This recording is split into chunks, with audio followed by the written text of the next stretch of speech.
तो बहुत सारी चीज़ इसमें अलग अलग थोड़ा थोड़ा करके मिलाया गया है, लेकिन कहानी जब आप शुरू से अंत तक देखिएगा तो बहुत ही शानदार कहानी है, बहुत ज़बरदस्त।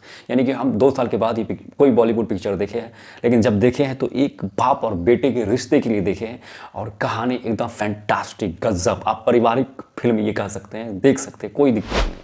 पोस्टर के आगे फोटो खिंचवाना हमारे लिए बहुत ही जरूरी था। देखिए, अभी तक हमने कोई भी फिल्म का अभी तक रिव्यू मैंने नहीं दिया है, मैं पहली बार रिव्यू दे रहा हूँ, और मैं रिव्यू दूंगा तो ईमानदारी पूर्वक दूंगा कि क्या सही है क्या गलत है, फिल्म अच्छा है कि नहीं है, मैं हर चीज़ बता। और ये कहानी स्कूल लाइफ से शुरू होती है, और वहीं से एक चीज़ दिखाया गया है कि एक बेटे को बाप के प्रति कितना प्रेम है, वो चीज़ दिखाया गया है। क्योंकि जिस डेट में उसके पिताजी का बर्थडे रहता है, रणबीर कपूर जब बच्चे रहते हैं उसके पिताजी का बर्थडे रहता है, और उसी दिन उसके स्कूल में एक बहुत बड़ा फंक्शन रहता है। फंक्शन में वो नहीं अटेंड करके वो अपने पिताजी का बर्थडे सेलिब्रेट करते हैं, और इसके बाद फिर एक नया लुक आता है जब रणबीर कपूर जवान हो जाते हैं, तो थोड़ा वो होता है ना वो लफंडा वाला कि 4 दोस्त के साथ घूम रहे हैं, और वहाँ पर वो रश्मिका मंडाना वहीं पर आती है, और उसका एंगेजमेंट किसी और से हो रहा था तो उसको वो तोड़वाता है, पता नहीं क्या सा बोल के वो तोड़ देते। लेकिन यहाँ पर एक चीज़ कॉमन है कि रणबीर कपूर अपने पिता से बहुत ज़्यादा प्यार करते हैं, लेकिन इस चीज़ को उसके पिताजी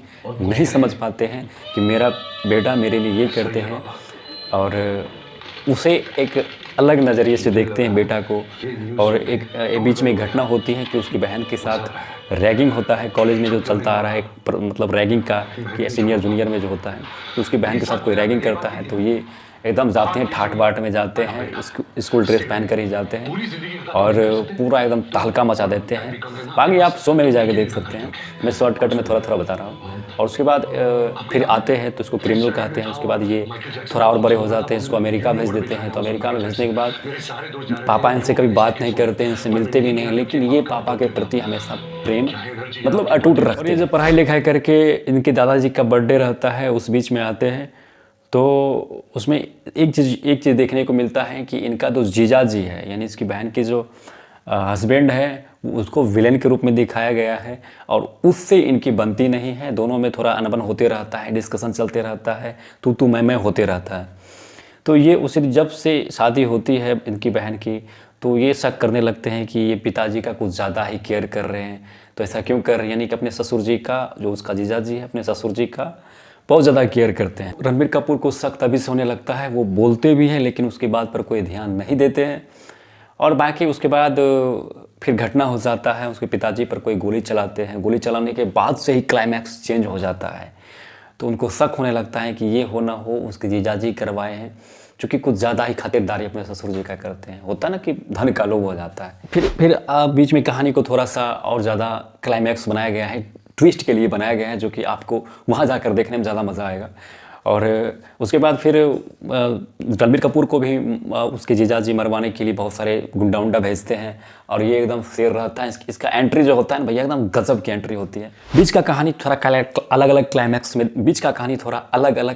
में दिखाया गया है, तो वो आप वहाँ जाकर देखेंगे तो ज़्यादा बेहतर होगा, क्योंकि थोड़ा सस्पेंसली है, थोड़ा सा मतलब अब क्या होगा, अब ये प्लान क्या है, तो वो देखने में आपको ज़्यादा मज़ा आएगा। आप जब सिनेमा हॉल में या जहाँ भी जाकर आप देखते हैं, वहाँ देखने में आपको ज़्यादा मज़ा आएगा।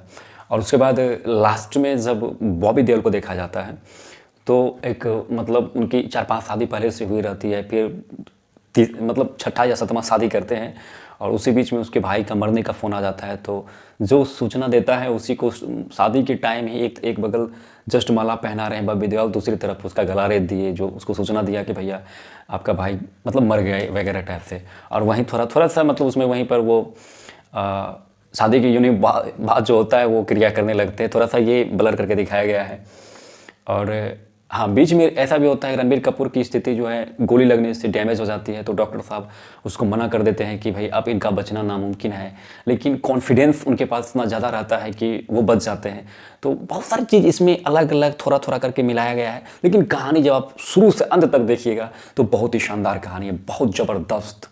यानी कि हम 2 साल के बाद ही कोई बॉलीवुड पिक्चर देखे हैं, लेकिन जब देखे हैं तो एक बाप और बेटे के रिश्ते के लिए देखे हैं, और कहानी एकदम फैंटास्टिक, गजब। आप पारिवारिक फिल्म ये कह सकते हैं, देख सकते हैं, कोई दिक्कत। यहाँ एक चीज़ है थोड़ा सा कि जब बॉबी देओल का एक्टिंग बहुत ही गजब का है, जो कि इसके कज़न ब्रदर होते हैं, और उनका भी लोभ रहता है, क्योंकि इसका स्वास्तिक कंपनी एक फैक्ट्री है, और उसमें चाहते हैं कि मेरा भी हिस्सा हो, लेकिन इनके पिताजी जो अनिल कपूर है वो मना कर देते हैं।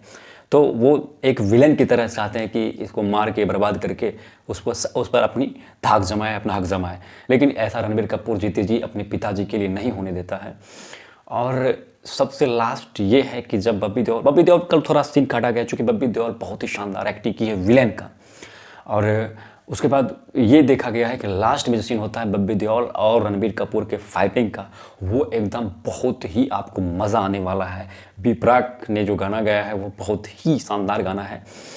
मैं एक शॉर्ट में आपको बता रहा हूँ और आपको ये हॉल में जाकर देखने में ज़्यादा मज़ा आया। जिसने मेरे पिताजी को मारा है, मैं शपथ लेता हूँ कि मैं उसका अपने हाथों से गला काटूंगा। ये सब टाइप का डायलॉग जो बोलते हैं बहुत ही भयावह रूप से बोलते हैं, एकदम शानदार लगता है कि लगता है कि एकदम ताली बजाए, खूब ताली बजाए, गजब। तो कहानी का ये सेंस लीजिए कि एक बाप और बेटे के प्रति प्यार को इस फिल्म में दिखाया गया है। आप लोग जाइए देखिए, बहुत ही अच्छी कहानी है और मैं ऑनेस्टली ये रिव्यू दिया हूँ। आप सबका प्यार बना रहे।